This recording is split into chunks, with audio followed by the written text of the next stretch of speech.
I'm Kurt Boucher.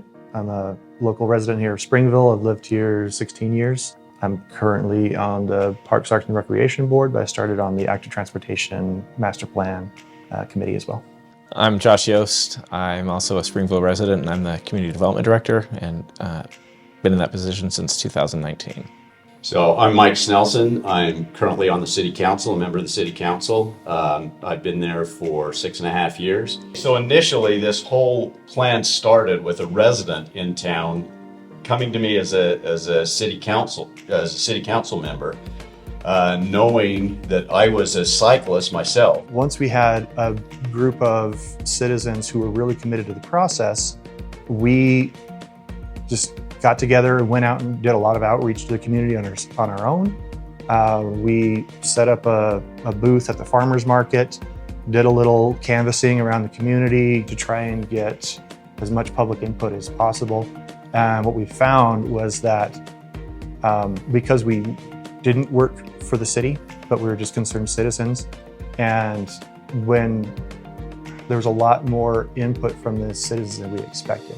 Right from the beginning, we realized that the purpose of this plan is to get kids on scooters to be able to get to school safely, kids on foot to be able to get to school safely, somebody with a stroller, somebody in a wheelchair to get to where they need to go in a way that they feel comfortable, safe, convenient to be able to get around the town, that they don't have to pile into a car to do it.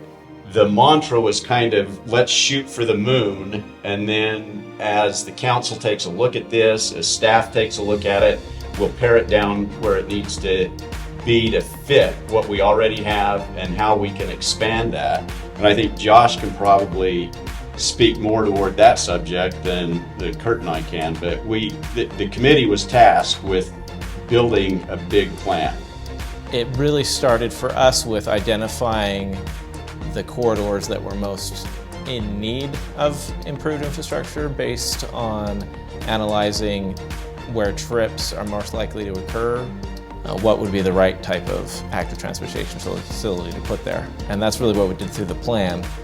The question of how do you actually do it, I think is a lot harder. And in our case, the first element of the strategy would be to look for collaboration, look for efficiencies, look for synergies with existing projects. This year we've done 1.5 miles, 2 miles of overlay of surface asphalt treatment on a primary corridor on the east side of town. And as part of that, we had to redo all the striping. And so the new striping plan implemented what the active transportation plan recommended for that corridor generally.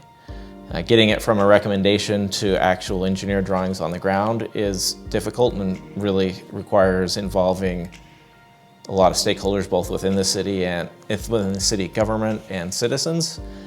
But by doing that, we were able to add just incrementally to the cost of a project and actually get a lot done.